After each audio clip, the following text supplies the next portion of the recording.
Hi friends, welcome to my channel. ఇవాళ మీకు నేను నువ్వులు వేరుశనగ పప్పులతో పచ్చడి ఎలా చేయాలో చెప్తాను.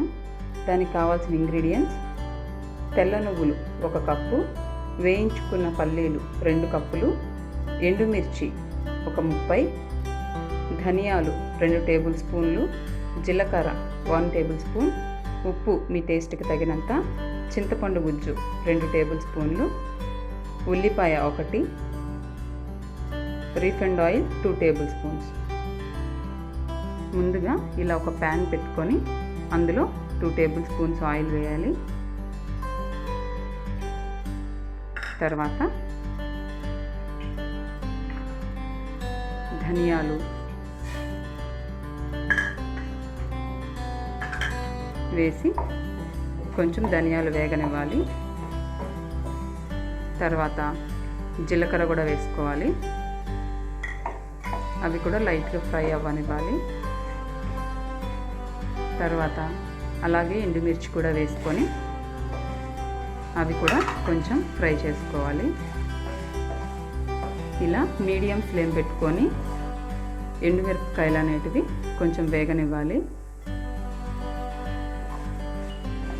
తర్వాత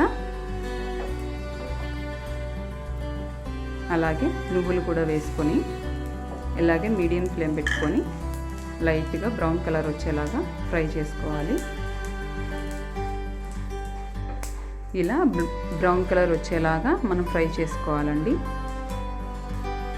తర్వాత స్టవ్ ఆఫ్ చేసి దీన్ని బాగా చల్లారనివ్వాలి.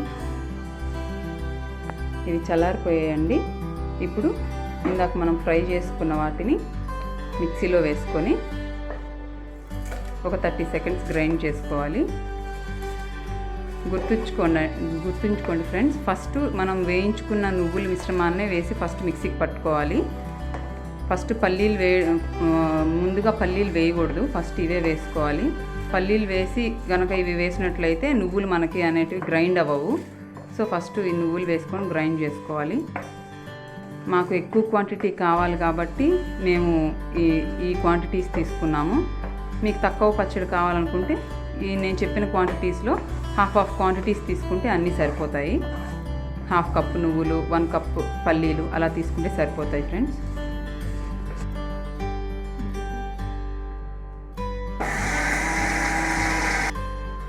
ఇలా బరగ్గా వేసుకున్న తర్వాత సాల్ట్ వేసుకోండి.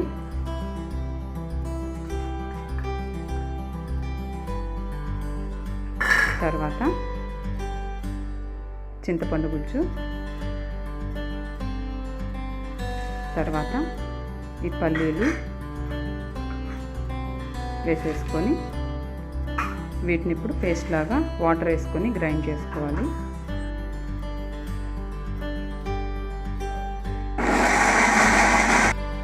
కొంచెం వాటర్ పడితే వేసుకొని మనం దీన్ని చట్నీ లాగా గ్రైండ్ చేసుకోవాలి. చివరిగా ఆనియన్స్ తరిగి పెట్టుకున్న ఆనియన్స్ వేసి ఒకసారి అలా కలిపెట్టి ఎక్కువ టైం కాకుండా తక్కువ టైం వేసుకోండి. ఇప్పుడు మిక్సీ